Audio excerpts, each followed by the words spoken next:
Some claims are so dark and unsettling that your mind struggles to accept they could be true. It often begins with a shocking statement, something so intense that most people quickly dismiss it. But that's exactly what makes it stay in your thoughts. Then more voices begin to appear, not just one, but several. One of them is Jim Caviezel, the actor known for playing Jesus. He stepped away from mainstream Hollywood and started speaking openly about what he believes is happening behind the scenes. According to him, there is a hidden side of the world that most people never get to see. When we were down in Cartagena, the guys would come up, truckers, and they would, right in front of us, ask us if we wanted niñas or niños, and little boys or little girls, and people think that that's not something that happens here in the United States. Well, absolutely it does. Over 300,000 children under the ages of 18 were sucked into the deepest recesses of hell, and it's disgusting that the media hasn't covered it like they should. There obviously is really good media like yourself, but others that completely ignore it, and I think people need to understand, American people are starting to understand what is actually going on, and are sick and tired of it, especially with the south border. Then there's Katt Williams.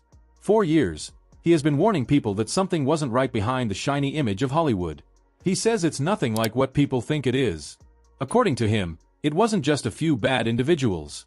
It was something bigger, more like an organized system, a circle of powerful people who stayed protected because no one was willing to speak out.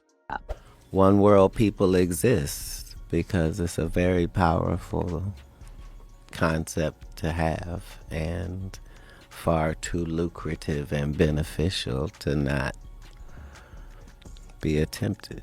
Yeah, I mean, if I was going to run some global power organization, I would try to co-opt every single leader, try to them in, offer support, bring them out to wherever the I have my big meetings, fly everybody in private jets, talk about the climate crisis. All organizations have to follow the same rules. Yeah, that's wild. Recruitment is an important facet of all. We have to get some young global leaders. Well, understand, this is the only reason that we can talk about these big Illuminati-like entities at this period of time. When you see that picture, and when you spoke to Virginia, is it clear to you that Andrew was one of those men in that network who knew exactly what was going on? Yes, it was a network, and that's been the frustration for survivors for so many years, because we've all been Epstein survivors, but also Brunel survivors. We've all been saying it's a network. It's not only Epstein or Brunel or Ghislaine Maxwell. It's a whole network of men. And Andrew denies it, but yeah. He was part of that network in your view. Of course he denies it. They all deny it. Trump denies it. So I'm not expecting that they're going to say, I was part of this ring. Katt has been speaking about this for more than 10 years. He appeared on shows, did interviews, and tried to raise awareness. But instead of being taken seriously, he says people laughed at him, ignored him, and pushed him aside. According to him, that silence is not by chance. He believes it is deliberate. That's when things begin to link to another name that shocked the world, Jeffrey Epstein. When files connected to Epstein were made public, many expected to see only a few well-known names. Instead, what came out seemed much bigger. It revealed a network of connections involving celebrities, politicians, and other powerful individuals. Several of us Epstein survivors have been discussing creating our own list of names. Yes. We know the names. Many of us were by them. Now, together as survivors, we will confidentially compile the names we all know were regularly in the Epstein world. And it will be done by survivors and for survivors. Well, I was just saying, if they're not going to release it, then we're going to compile our own list. And just speaking to not just us survivors that have come forward, but many others that are silent, that have answers and are scared. I think it's safe to say that any person who has been quite often there's fear in coming forward and using your voice. Is there an added level of fear with regard to Epstein and some of the celebrity or well-known powerful people who are involved here. Of course there is. Absolutely. I'm probably more afraid of the people we don't know about. Yeah. The people you don't know about, the people who know that they may be on any kind of list that is. People who are purposely trying to get that list to stay away or not be on that list, that's who scares me. Because the more you speak out, the more hurt you get and stalked online. And I mean, you've had people following you. Oh, yeah.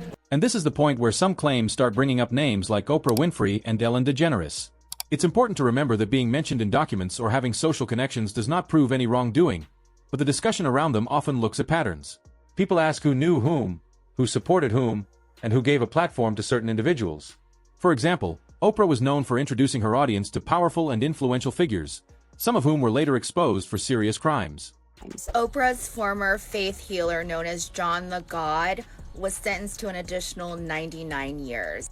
Back in 2018, several women came forward. And he still to this day denies all the allegations, but let's see what this man has done. Guilty for SAing and over 600 women and young girls. I can't even read this. He also ran a baby trafficking operation where newborn children were sold to childless couples.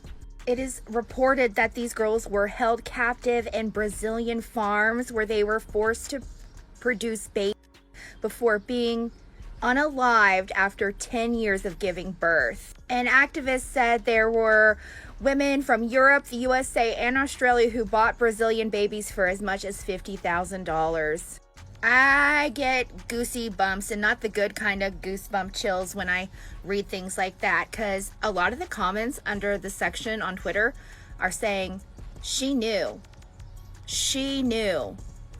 And how do you think she became so untouchable and so rich? Supporters say she may not have known anything.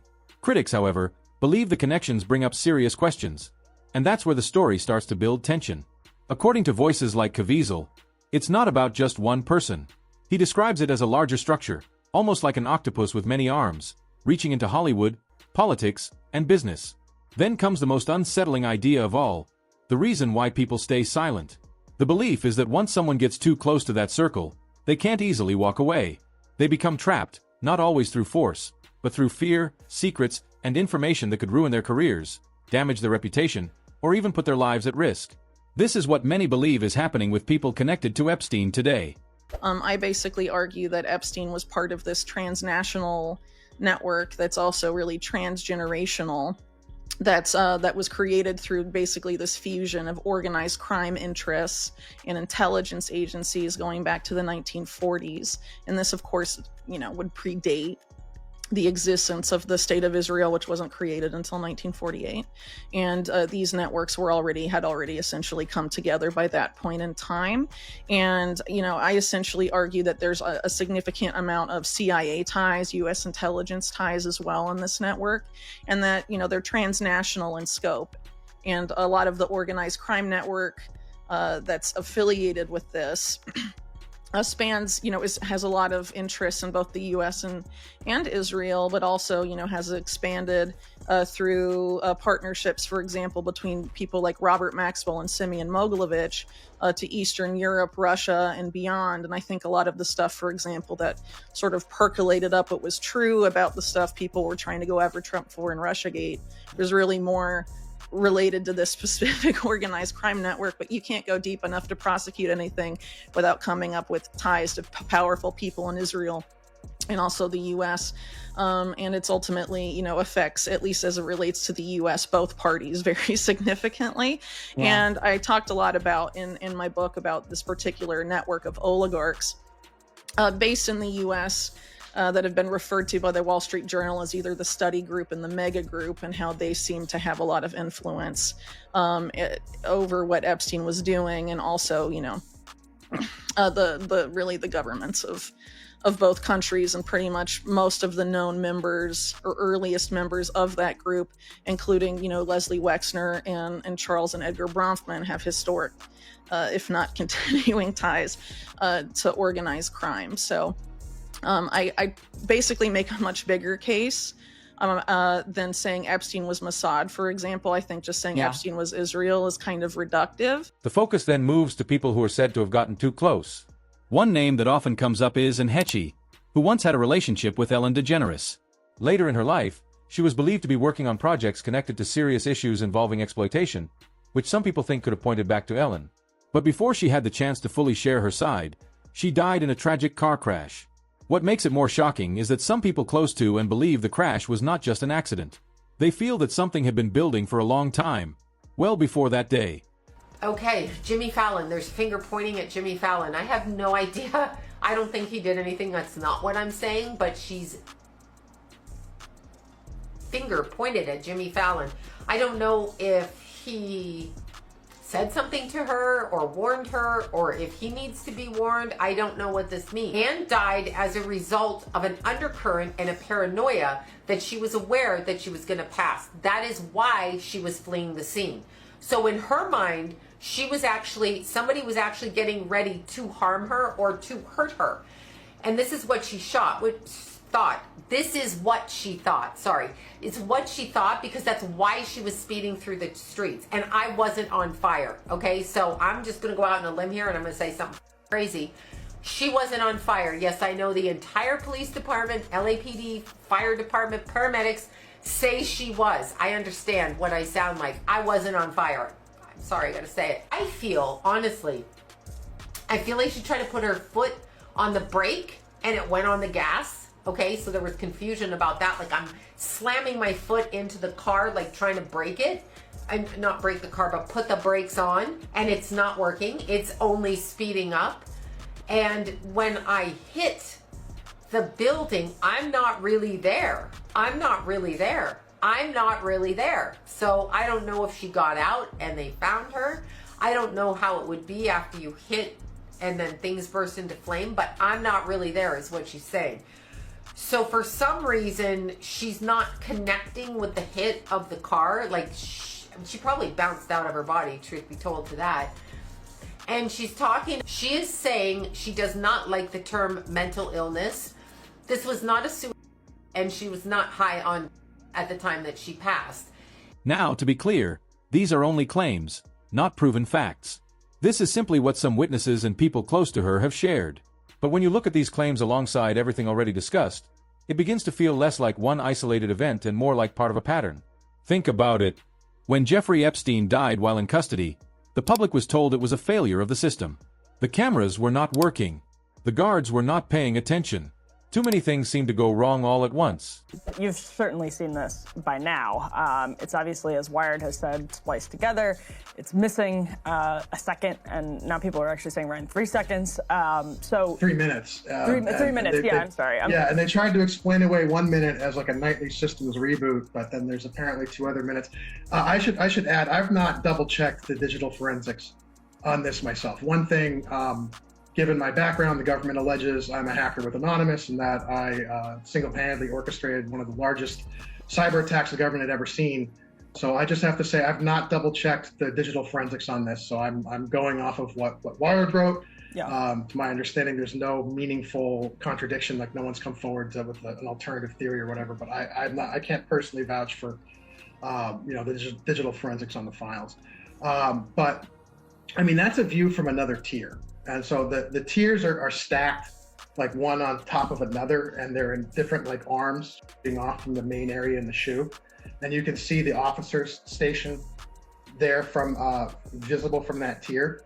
But obviously there's no cell doors, right? And so this doesn't really make a lot of sense. The video is not particularly useful for anything. And in that shoe, just so you guys know, because this is something that's not been covered, there's a camera in every cell. And on G tier, there's 2 cameras in every cell. And the problem is that guys cover them up, right? Like you're trying to use the bathroom. There's a camera pointing at you. Like, what are you gonna do? You cover the camera up, right? And so pretty much at any given time in the occupied cell in that shoe, the camera's covered. Now, that's against policy, but the facility, I mean, what are they going to do? Send a team to every single cell every single day to uncover these cameras? Because the guys will just cover them back up. You also, though, expect that they would have cameras in the hallway, that we would have a camera that's facing Epstein's cell door, right? And there's no explanation given for why that tape is missing or, you know, what happened to that camera. And they're trying to say the cameras weren't working, the DVR system had problems with the hard drives, all this. That anxious or that quick moving that was going on the other side of the vehicle. Oh my gosh, he's completely alive. He was trying to get away. He was. Gosh, does anybody else remember that clip? It was harrowing. How can you forget it? It was Anne Hesh after her crash, which ultimately took her life. Suddenly sitting bolt upright, unzipping herself from a body bag and looking very much alive. Then we were told a few minutes later she'd passed away. It was all very strange, very odd. There's a lot of conspiracy theories around it. Also considering she used to be the ex-partner of Ellen DeGeneres, who she talked quite openly about and was quite critical of. Now, with the P. Diddy trial coming up very soon, in May in fact, we're going to find out a lot of things, I believe, about many celebrities and the people that were connected to Diddy. Now, Ellen was a big friend of Diddy's. She moved abroad quite quickly, claiming it was because she didn't agree with Donald Trump and his policies. But is that the real reason? She moved to the Cotswolds, so she's over here in my country. She's dyed her hair brown. Her trademark blonde bob has gone. She's now in disguise. So what do we think actually really happened to Anne? Was she silenced, as a lot of people say, because she knew too much? She was making a documentary, actually, about as well, which was due to be released, and obviously that never happened. So yeah, conspiracy theorists, I'm not usually with you guys, but there's a lot to unpick in this story.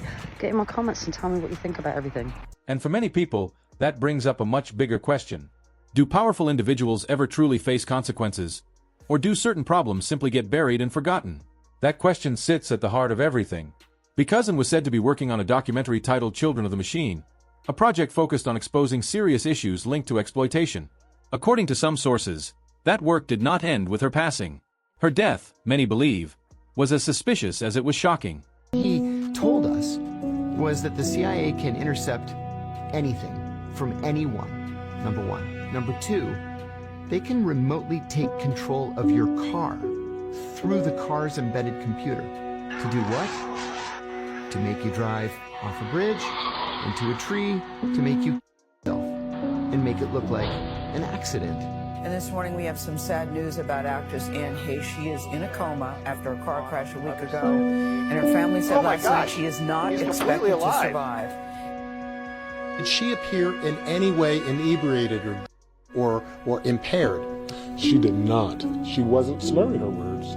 She had bright, beautiful blue eyes. She was just a sweet girl. Right now, the LAPD is investigating Anne for misdemeanor DUI and hit and run. They're looking into what role alcohol may have played in the collision. Broke up with her because she had a lot of money, or you broke up with her because... I broke up with her because her goal was to have a lot of money, and mine was to find love, and hers was I want 60 billion. Good luck. Why do you think she tried to put me in an institution, folks? I have not rambled on about her for one single moment. For 20 years I have withheld my understanding. I have been canceled since the day I was born. I've been buried since the day I was born. Every single truth that I spoke, I was hit more, buried more, or despised more.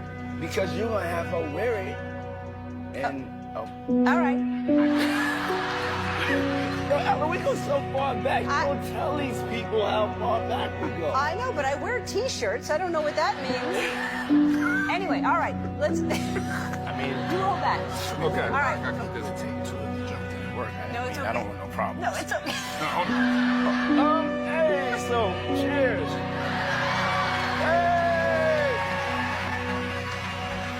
The team is still said to be working, continuing to gather information and preparing to share what they have found. And just when it feels like the story is moving away, it circles back again to Katt Williams. People close to him claim that what he said on Club Shay Shay was only a small part of the full picture, and that he has been collecting more information, connecting more details, and building something much larger that links Hollywood's history to places like Epstein's Island. And now, it appears he is not the only one trying to bring attention to it. Survivors connected to Epstein have also spoken out about their experiences. Several Epstein survivors will be on Capitol Hill tonight for tonight's State of the Union address. Among them, Annie Farmer. She was invited by California Democratic Congressman and ranking member of the House Oversight Committee, Robert Garcia. Annie, thank you for joining us. Just remind my audience, you and your sister Maria's attachment to this very difficult and criminal story.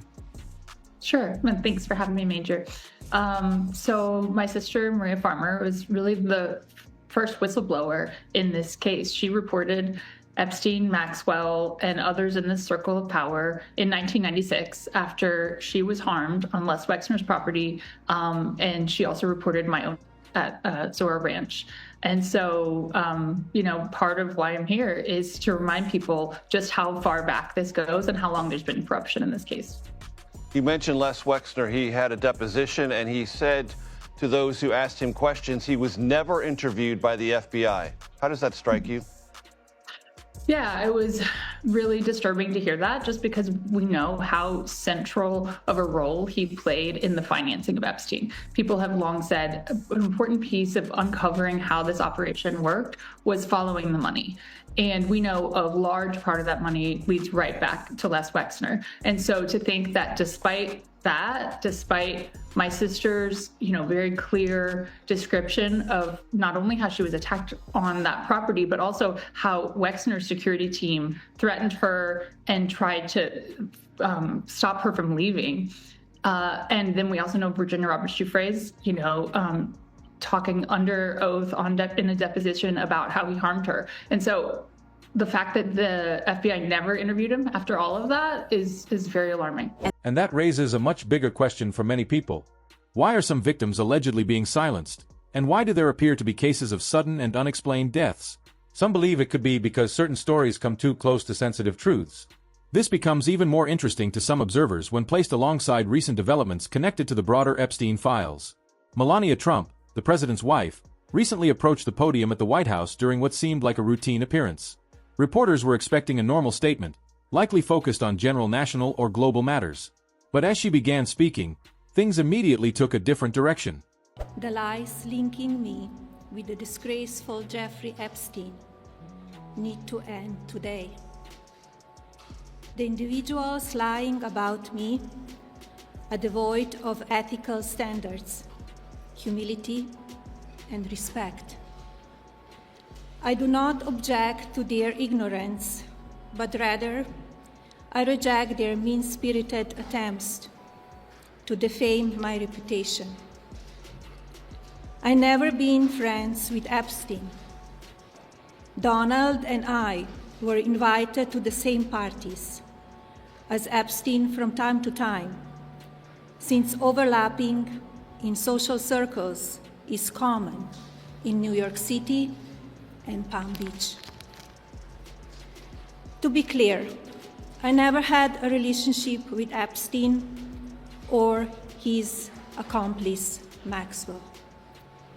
My email reply to Maxwell cannot be categorized as anything more than casual correspondence.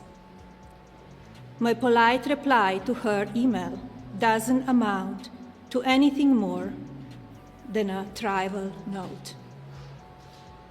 I am not Epstein's victim. Epstein did not introduce me to Donald Trump. I met my husband by chance at a New York City party in 1998. This initial encounter with my husband is documented in detail in my book, Melania. The first time I crossed paths with Epstein was in the year 2000 at an event Donald and I attended together. But what really caught people off guard was what she said next. She called for public hearings where survivors could testify and share their experiences openly. And just like that, the Epstein discussion moved back to the center of attention. The timing surprised many people. This was not a new accusation, and the rumors had existed for years, yet she had never spoken about them in this way before. Even people within the administration reportedly did not expect it. So the question quickly began to spread. Why now? Some believe she may have been responding to something coming soon, possibly new information, documents, or names being prepared for release. This has also led some people to speculate that she might be trying to distance herself or reshape the narrative around her and her husband. And I suppose what I want to explore with you this hour is why do you think she said it? I mean, let's be clear about the rumours, or the smears as she would describe them, that she's talking about. So there are people, including, for example, Donald Trump's biographer, Michael Wolff, who alleges that it was Jeffrey Epstein who first introduced Melania Trump to Donald Trump. She wasn't, of course, called Melania Trump at that point. She was called Melania Knaus, I think. And I can understand why, if you are Melania, and that is not the truth, and fundamentally we don't really know, do we? But if you are Melania, you want to push back on that. You want to deny that. And I can understand why Donald Trump would also have a vested interest in that myth being dispelled. But did this really dispel that myth, if it is a myth? Because I was aware, dimly, that that allegation had been made by the likes of Michael Wolff and others, but there will have been tens of millions of people in the US and around the world who had never heard that theory, but now have. I had never heard it suggested that Melania Trump had any kind of relationship with Jeffrey Epstein. And I'm assuming when she says that, she is implying that there are those alleging she had a sexual relationship with Jeffrey Epstein. I had never heard that rumour, and yet now I have, because she repeated it on national television. She denied being a victim of Jeffrey Epstein. Now, there are those who allege that she was essentially trafficked to the US and therefore to Donald Trump. But again, is she not amplifying those rumours? And if so, why? And it was fascinating. We heard her there say, it was not Jeffrey Epstein who introduced me to, quote, Donald Trump. Survivors connected to the Epstein case began speaking among themselves almost right away. Some strongly objected, saying that repeatedly asking survivors to come forward could end up placing the burden on them again instead of focusing on accountability for powerful institutions. They argued that responsibility should lie with the system itself, including investigators, the courts, and those in positions of power, rather than relying only on the testimony of victims. Nobody has done nothing. But yet, you want to re-traumatize us and ask us to go in front of Congress and tell them our story, which we've had told some of them already. So now you want us to tell them again, under oath, and re-traumatize us, and then do absolutely nothing. That sounds like a idea. It sounds like you're just trying to shift attention from something to something else. So how does this benefit the Trump family is my question. And joining us, senior reporter at The Bulwark, Will Sommer, and MS Now senior legal reporter, Lisa Rubin. Lisa, the survivors clearly want accountability and justice. They have made that so plain over the course of the last year. Are the First Lady's comments bolstering or hindering their push from what you know? I would say, Antonia, that many of the survivors with whom I speak feel similarly to Marina. I know Marina. She was her victim one in the 2019 indictment of Jeffrey Epstein because she was by him here in New York, starting at the point in time she was 14 years old. And many of them, particularly people like Marina, who have shown up on Our Air and others, women who have been participants at press conferences, who have talked to the press at great length, they feel like they have already carried more than their share of the burden. They wanted more answers from Congress and from the Department of Justice, not another opportunity to be heard. And so, yes, there are probably some survivors out there that are appreciative of the First Lady's attempt at recentering their stories. I don't think anyone would say that recentering the survivors is not a good idea. But to the extent that that comes at the expense of further meaningful investigation of who was responsible for the these women have already endured and their trauma, absolutely not. You will hear more and more folks like Marina, although she is perhaps more candid than some, just that frustration and that underlying unease with what they feel is an incomplete, shoddily run investigation, both on the congressional side and at the Department of Justice, Antonia. Others saw the situation differently. Some believed her statement could reopen a discussion that many felt was slowly being pushed aside. They viewed her call for testimony as a way to refocus attention on survivors and increase pressure on authorities to act. At the same time, political tensions around the issue began to rise. Some government figures supported the idea of public hearings, while others questioned why so many related documents are still not available to the public. Out of millions of files linked to Epstein, only a portion has been released, while the rest remain sealed, with officials saying legal restrictions prevent further disclosure. For many people, this has only increased frustration, as it feels like the full truth is still out of reach. The situation became even more complex when reports suggested that Donald Trump himself may not have been fully aware that Melania would make that statement. That detail led some to believe her comments were made independently rather than as part of a coordinated plan, and some analysts even interpreted it as a possible difference in messaging at the highest level. When this moment is viewed alongside everything else, ongoing document releases, past testimonies, and recurring names, it adds another layer to an already unfinished story. At this point, it is not only whistleblowers and investigators keeping the discussion alive, but also people in very high positions. The main questions remain the same: what is still in the unreleased files, who is connected, and whether the full truth will ever be revealed. Moments like this continue to fuel public interest and speculation, and many people believe the story is still far from over.